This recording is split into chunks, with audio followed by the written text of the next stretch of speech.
घ्या चहा घ्या. काय बाबा, कसा काय आजचा दिवस? छान आनंद आहे. कळसासारखा आहे आजचा दिवस आयुष्यात. राग रंग भाव रस हे माणसाच्या ठाई असतातच. नट फक्त ते बघणाऱ्याला दाखवतो. नमस्कार मंडळी, माझं नाव दीप्ती वाघचौरे. आपल्या या कार्यक्रमात मी तुमचं स्वागत करते. तर मित्रांनो, सर्वत्र फक्त आणि फक्त एकच चर्चा, ती म्हणजे कोरोना. अशातच बॉस पासून शिपायापर्यंत सर्वच घरी बसून आहे. अशातच काही मंडळींनी वेगवेगळे खेळ सुरू केले. काहींनी आपल्या बायकोकडून स्वयंपाक बनवायचं शिकून घेतलंय, तर कोणी भांडी घासण्याचं तंत्र. अशातच काही मुलींना पोळ्या बनवता आल्या, तर काही मुलांनी घरकामाचे धडे घेतले. अशातच काही क्रिएटिव्ह मंडळी सुद्धा मागे नाही. ऑनलाईन गेमिंग असो, मार्केटिंग असो किंवा मिक्स, सर्वच काही चालू होतं या लॉकडाऊन मध्ये. अशातच भर पडली ती म्हणजे फेसबुकवरच्या जुन्या फोटोंना कमेंट करण्याची. काय तो ट्रेंड, बाप रे बाप. अहो, ज्यांच्या फोटोला 10 पेक्षा जास्त लाईक्स येत नाहीत, त्यांच्या फोटोला 100हून अधिक लाईक्स यायला लागले. आणि कमेंट्स तर विचारूच नका. आणि यात कहर झाला तो मुलींचा. नदीचा नखरा challenge, long hair challenge, dress challenge, sari challenge, बरंच काही चालू होतं. यातूनच आम्हाला एक आयडिया सुचली. नाटकाचा ग्रुप म्हणून सर्वप्रथम नाटकाचा विचार करण्यात आला. आणि यातूनच आम्हाला पहिली स्पर्धा भरवावीशी वाटली, ती म्हणजे राज्यस्तरीय एकपात्री अभिनय स्पर्धा. एकपात्री अभिनय स्पर्धा वर्ष पहिले. एक मिनिट, स्पर्धेबद्दल मी सांगणारच आहे. तत्पूर्वी आमच्या ग्रुप बद्दल थोडी माहिती मिळवून घेऊ. टॅलेंट हंट एंटरटेनमेंट ग्रुप विक्रोळीचा हा संघ गेल्या 2 वर्षातच भरारीला आला. चला तर मग पाहूया 2 वर्षांची छोटी झलक.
ही होती आमच्या टीमची पार्श्वभूमी. आता येऊया स्पर्धेकडे. ऑनलाईन स्पर्धा घेण्याचा एकच उद्देश, तो म्हणजे घरी बसलेल्या कलाकारांना योग्य असं व्यासपीठ आणि स्पर्धेचा माहोल उपलब्ध करून देणे. राज्यस्तरीय एकपात्री अभिनय स्पर्धा. या स्पर्धेसाठी आम्हाला मुंबईसह महाराष्ट्रातील विविध भागातून तब्बल 50 एंट्री आल्या. नागपूर, कोल्हापूर, सांगली, सातारा, औरंगाबाद, पुणे अशा वेगवेगळ्या भागातून मोठ्या कलाकारांनी सहभाग घेतला आणि लहान मुलांनी देखील मोठ्या हिरिरीने सहभाग घेतला. याचमुळे आम्ही या स्पर्धेचे 2 स्वतंत्र विभाग करण्याचे ठरवले. पहिला गट वय 5 ते 15 वर्ष आणि दुसरा गट वय 16 ते 50 वर्ष. या एकपात्री अभिनय स्पर्धेसाठी आपल्याला परीक्षणासाठी लाभलेले परीक्षक, प्राथमिक फेरीचे परीक्षण केलेले परीक्षक देवेंद्र सतापे आणि धम्मदीप गमरे. चला तर मग पाहूया या परीक्षकांचं थोडं काही मनोगत. नमस्कार, मी Devendra Satape from talent hunt entertainment. सर्वप्रथम मी दिलगिरी व्यक्त करतो की आम्हाला निकाल जाहीर करण्यासाठी बराचसा वेळ घ्यावा लागला आणि त्याची तसदी तुम्हाला झाली त्याबद्दल. ॲक्च्युली त्याचं झालं काय की याचं कारण असं आहे की अखंड महाराष्ट्रातून आम्हाला प्रचंड असा प्रतिसाद मिळत होता आणि बरेचसे असे व्हिडिओ येत होते. तर त्या व्हिडिओचं परीक्षण करता करता आम्हाला बराचसा वेळ त्यामध्ये गेला आणि त्यामुळे तुम्हाला वाट पाहावी लागली. त्यासाठी मी खेद व्यक्त करतो. आणि ॲक्च्युली झालं की मी आणि माझा सहकारी दमदीप बमरे आम्ही दोघांनी याचं परीक्षण केलं. तर आम्ही त्यामधून 16 असे फायनल असे व्हिडिओ काढले ज्याचं अंतिम परीक्षण आपले किरण वाघमारे सर आणि सुप्रीम माने सर हे करतील. आणि जेव्हा परीक्षण करताना आम्ही जेव्हा गुण देत होते तेव्हा आम्ही त्याचं विभाजन अशा प्रकारे केलेलं की वार्षिक, भाषिक, कायिक, सात्विक, आहार्य अशा प्रकारे आम्ही त्यांना गुण दिलेले. तसेच त्याची व्हिडिओची वेळ मर्यादा, नंतर भाषा कोणती आहे किंवा विषय कोणता आहे, कन्सेप्ट कोणता आहे, कंटेंट कोणतं आहे, कसं आहे आणि सादरीकरण कशा प्रकारे काय, त्यानुसार आम्ही त्यांना गुण दिलेले आहेत. आणि सांगायचं झालं तर त्यामध्ये लहान मुलांचे व्हिडिओ आम्हाला बरेचसे आलेत. 15 ते 11 वर्षाच्या वयोगटामधील बरीचशी मुलं आहेत. तर त्यांचं वर्गीकरण आम्ही वेगळं केलं आणि त्यांना पारितोषिक, सन्मानचिन्ह, प्रमाणपत्र वगैरे द्यायचा आम्ही विचार केलेला आहे. आणि तुर्तास मी आता इथेच सांगतो. आणि यापुढे जर आम्ही स्पर्धा अशी राबवायचा जर विचार केला तर निश्चितच आम्ही तुम्हाला कळवू आणि तुमचा असाच प्रतिसाद आम्हाला राहू द्या आणि आमच्या संपर्कात असेच राहा. आणि परत एकदा सर्वांचे आभार मानतो आणि धन्यवाद. थँक्यू. चला तर मग पाहूया कोण आहेत ते 16 जे अंतिम फेरीत दाखल झाले. जयश्री गजरे जाधव, सांगली. यतींद्र शिगवन, माटुंगा. राहुल बदरगे, कल्याण. लक्ष्मण दिगंबर राजगुरू, अहमदनगर. किरण रवींद्र घरत, कांजूरमार्ग. विजय रवींद्र गव्हाणे, औरंगाबाद. वैष्णवी गजरेप जाधव, सांगली. सिद्धेश शिंदे, ठाणे. मंदार खाटवकर, कल्याण. सुधीर पवार, कांदिवली. अक्षय सुतार, कोल्हापूर. संतोष पालव, विक्रोळी. शिवदास काकडे, औरंगाबाद. कुणाल पानसरे, नालासोपारा. सागर पवार, पुणे. ओम कांबळी, परळ. हे झालं मोठ्यांचं. आता यात छोटी बच्चे कंपनी देखील मागे नाही. खूप विचार केल्यानंतर अंतिम फेरीसाठी निवडलेल्या छोट्यांचा रिझल्ट पाहूया. प्रथम उत्तेजनार्थ वेदिका पवार, भांडूप. द्वितीय उत्तेजनार्थ निकिता डोंगरे, डोंबिवली. तृतीय क्रमांक भूमी शिरोडकर, जोगेश्वरी. द्वितीय क्रमांक श्रीम अत्रे, पुणे. आणि प्रथम क्रमांक वेद गावडे, भायखळा. सर्व छोट्या दोस्तांचं अभिनंदन. चला आपण पाहूया काही निवडक छोट्या मित्रांचं सादरीकरण. या प्रश्नाचे उत्तर पाठ कर. कळलं? टेबल्स पाठ कर. कळलं? हे सगळं पाठ कर. अहो काय काय पाठ करू? ही आईसारखी ऑर्डर देत असते. मी खरंच गोंधळून जातो. अहो इवलासा मेंदू त्याने काय काय बरं पाठ करायचं. मी सकाळी पाठ करतो पण तेच संध्याकाळी विसरतो. रात्री वाचलेलं लक्षात राहत नाही. मग करावे काय? आई म्हणते अरे वे इकडे हे घे, हे बदाम खा, याने स्मरणशक्ती तरी वाढेल.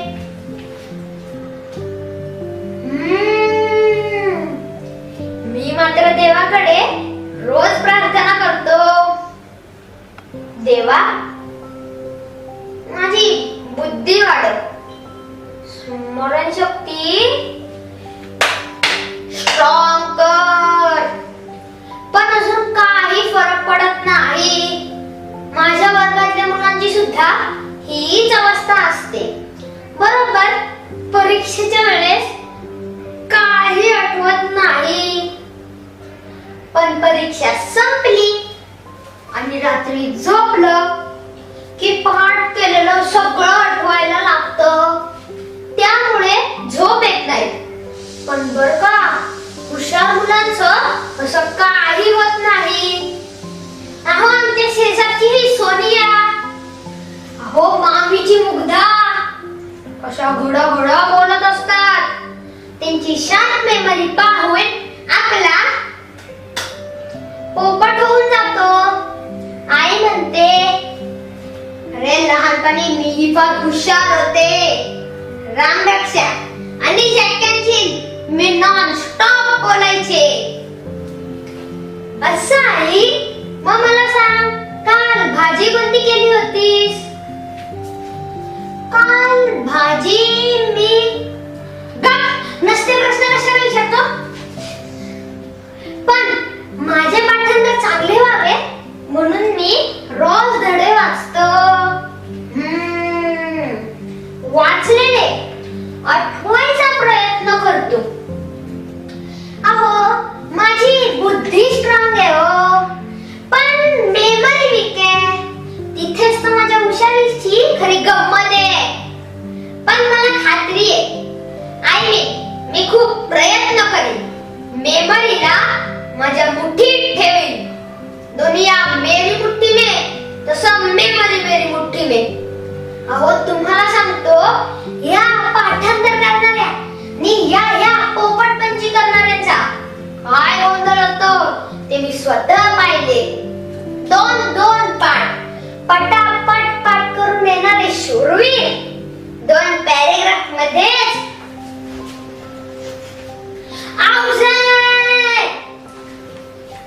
क्लीन बॉल होता. त्यांची हालत या माझ्या डोळ्यांनी पाहिली.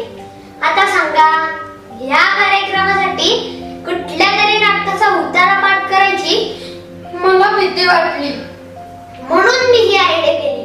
आपल्या पाठांतरानेच मध्ये दगा दिला तर म्हटलं पाठांतरावरच बडबड करूया. काय जमलं का?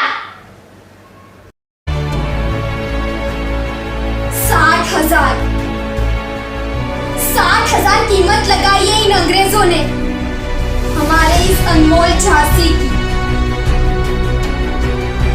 वो चाहते हैं कि हम झांसी उनके हवाले कर दें.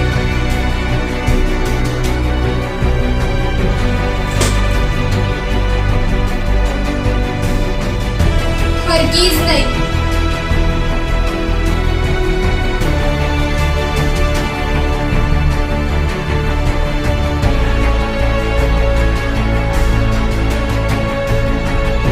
आपके पिता के जाने के बाद इन अंग्रेजों ने आपको झांसी का वारिस मानने से इनकार कर दिया. वो चाहते हैं कि हम उनकी गुलामी स्वीकार कर लें. पर अगर हम झांसी उनके हवाले कर दें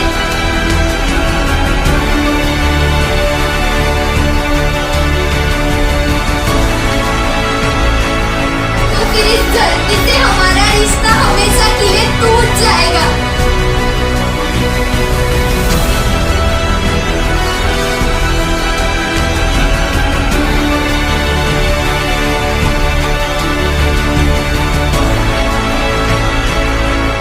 आपके पिता ने इस झांसी के लिए जो सपने देखे थे वो सब मिट्टी में मिल जाएंगे.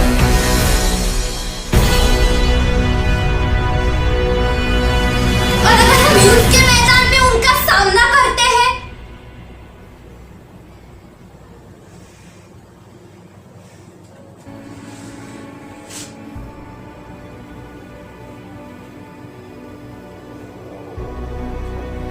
तो फिर आपकी रक्षा कौन करेगा? हम नहीं जानते कि सही क्या है.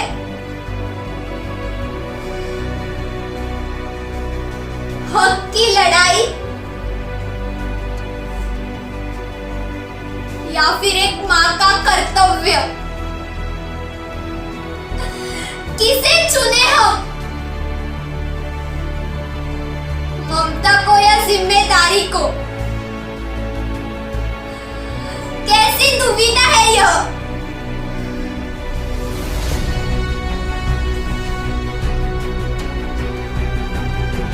ये हमें चंद रुपयों के लिए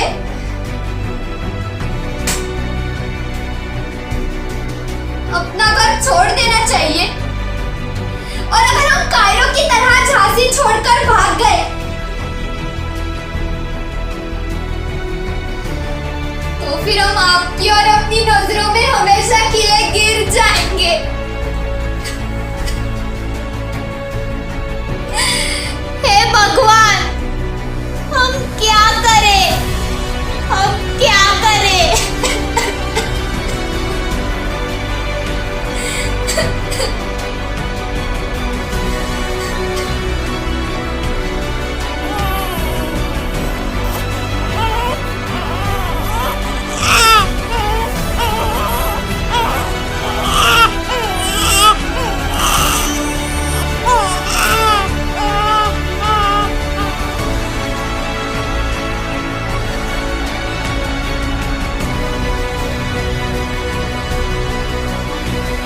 लड़ेंगे, अपने हक के लिए हम जरूर लड़ेंगे।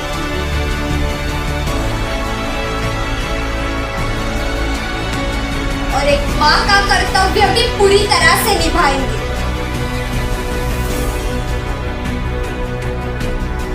ताकि आपके भविष्य में कायरता की कोई भी परछाई ना हो।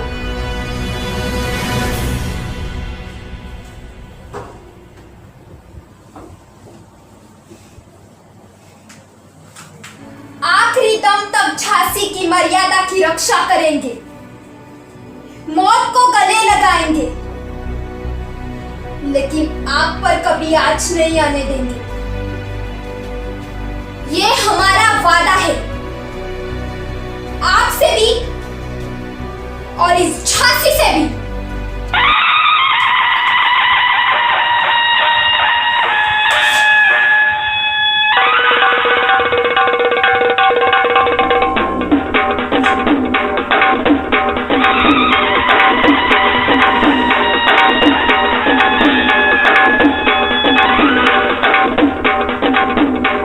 हे झालं छोट्या दोस्तांचं. आता आपण वळूया पुढच्या सेगमेंटमध्ये, म्हणजेच अंतिम फेरीच्या निकालाकडे. अंतिम फेरीचं परीक्षण केलेले परीक्षक स्वप्नील माने आणि किरण वाघमारे. काही कारणास्तव यांचे व्हिडिओ आपल्यापर्यंत पोहोचली नाहीये, परंतु त्यांनी काढलेला निकाल सध्या माझ्याकडे आहे. साधारणपणे प्रथम, द्वितीय आणि तृतीय असे 3 क्रमांक काढले. त्याचप्रमाणे 2 उत्तेजनार्थ काढले. या व्यतिरिक्त परीक्षकांनी काही वेगळे बक्षीस देण्याचा निर्णय घेतला आहे. सर्वोत्कृष्ट विषय, सर्वोत्कृष्ट बोलीभाषा आणि लक्षवेधी अभिनय. तुमचा अभिनय वाईट नाही तर तुम्ही शर्यतीत कुठेतरी मागे पडला. आपल्याकडे बराच वेळ आहे. नवनवीन पुस्तकं वाचा, चित्रपट बघा, नाटकं बघा, एकांकिका पहा. प्रयत्न करत राहा, मात्र जिद्द सोडू नका. ज्यांना अंतिम फेरीत बक्षीस आहे त्यांचं अभिनंदन, आणि ज्यांना बक्षीस नाही मिळालं त्यांनी नाराज होऊन द्यायचं काहीच कारण नाही. सध्या आपल्याकडे बराच वेळ आहे.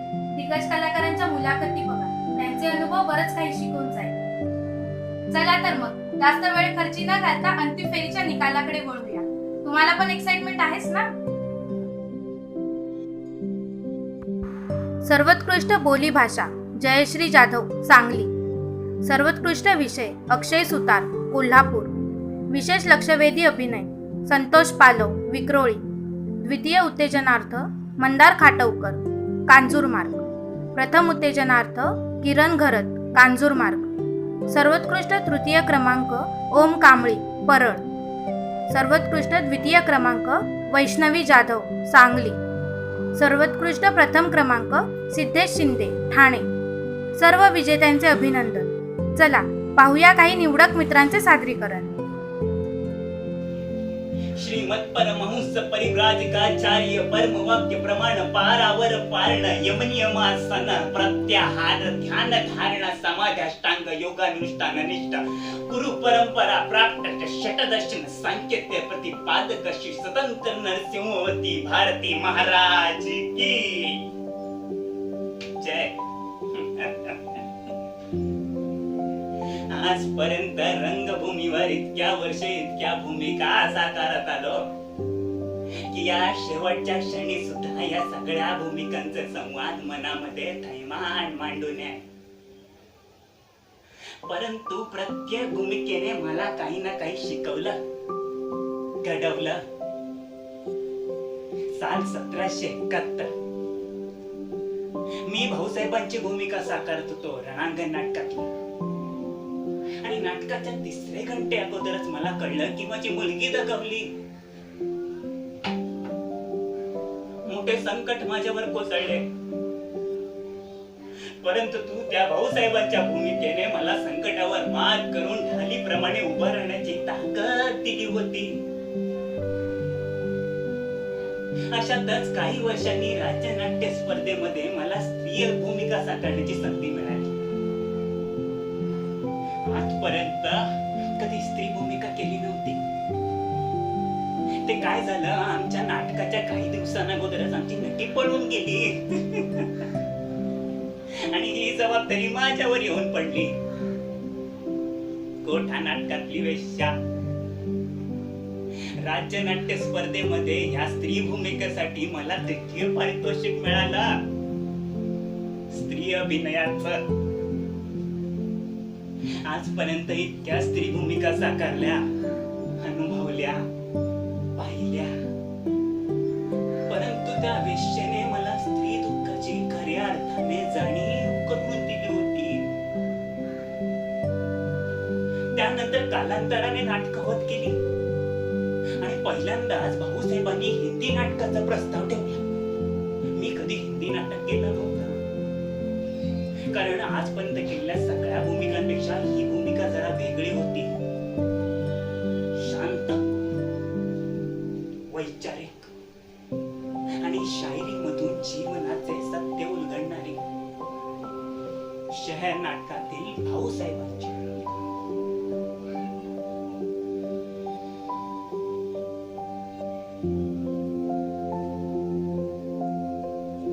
शाम होने को है, लाल सूरज समंदर में खोने को है, और उसके परे कुछ परिंदे कतारें बनाए उन्हीं जंगलों को चले जिनके पेड़ों की शाखों पर उनके घोंसले. ये परिंदे वही लौट कर जाएंगे और सो जाएंगे. हम भी हैरान है बात, इन मकानों के जंगल में अपना कहीं ठिकाना नहीं. शाम होने को है, हम कहाँ जाएंगे? हम कहाँ जाएंगे? हम कहाँ जाएंगे?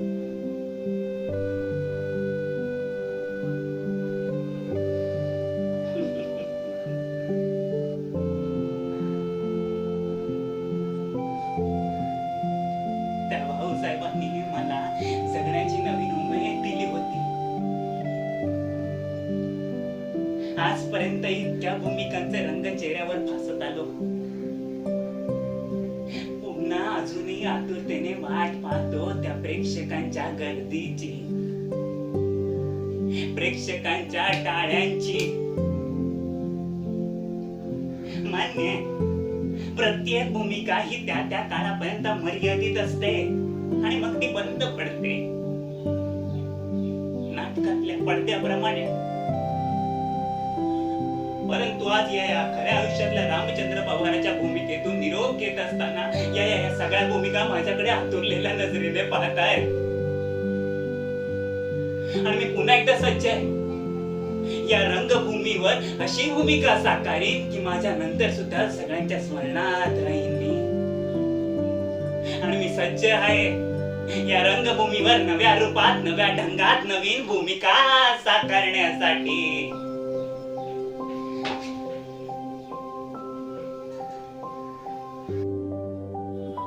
नमस्कार, मी वैष्णवी जाधव. आपण पाहत आहात माय न्यूज. आणि आपल्याला माहिती आहे की मुंबईमधील जो शिवाजी चौक आहे तिथं आता काही वेळापूर्वीच खूप मोठा बॉम्बस्फोट झाला. आपण त्याच ठिकाणी आहोत आणि आपण इथे बघतो आहोत की किती मोठ्या प्रमाणात जीवितहानी झालेली आहे आणि खूप साऱ्या लोकांचा मृतदेह इथं पडलेला आहे. अशा अवस्थेमध्ये अजूनही इथं ॲम्ब्युलन्स पोहोचली नाहीये. आणि आता इथं जे स्थानिक आहेत त्यांनी सांगितल्यानंतर ज्या शासकीय योजना असतील किंवा जे सरकारी कर्मचारी असतील हे सगळे पंचनामे करतात. तर आपण इथं बघू शकतो की कशी अवस्था झाली.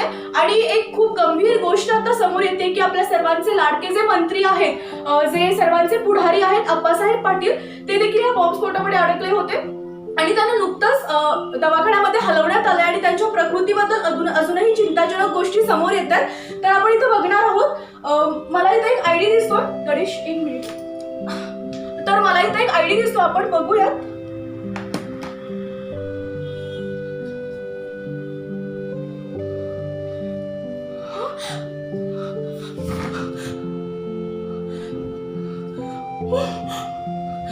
बाबा, बाबा, बाबा, बाबा नाही, बाबा हे खोटं आहे. गणेश माझे बाबा, बाबा नाही. बाबा तुम्ही मला सकाळी प्रॉमिस केलं होतं ना. बाबा नाही.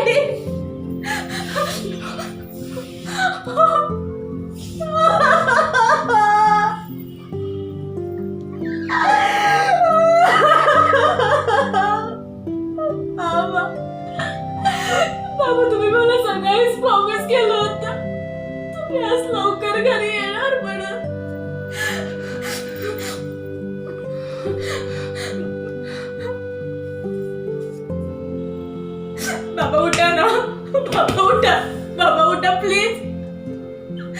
बघा मी तुमची बाबा. अरे गणेश थांब ना 2 मिनिट. माझे बाबा उठत नाही येत रे. बाबा उठा ना तुम्ही. ठीक आहे मी तुम्हाला उठवते. बाबा उठा ना. बाबा प्लीज उठा. बाबा. अरे गणेश 2 मिनिट थांब ना रे. अरे इथं माझे बाबा मारले.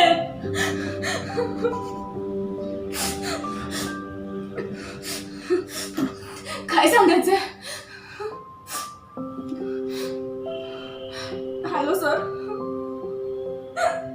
माझे बाबा या बॉम्ब स्फोट मध्ये. अहो सर पण ठीक आहे. हो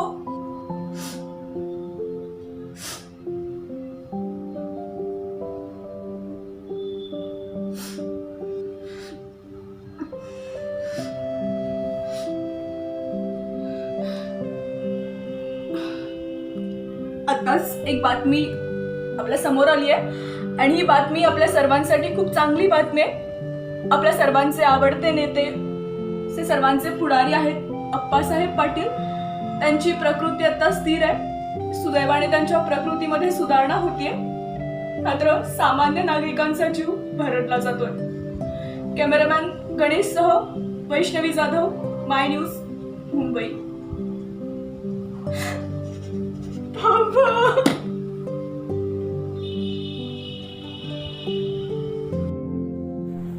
नमस्कार नमस्कार नमस्कार नमस्कार. मी वकील सदा लग्न मोडे घटस्फोट स्पेशालिस्ट.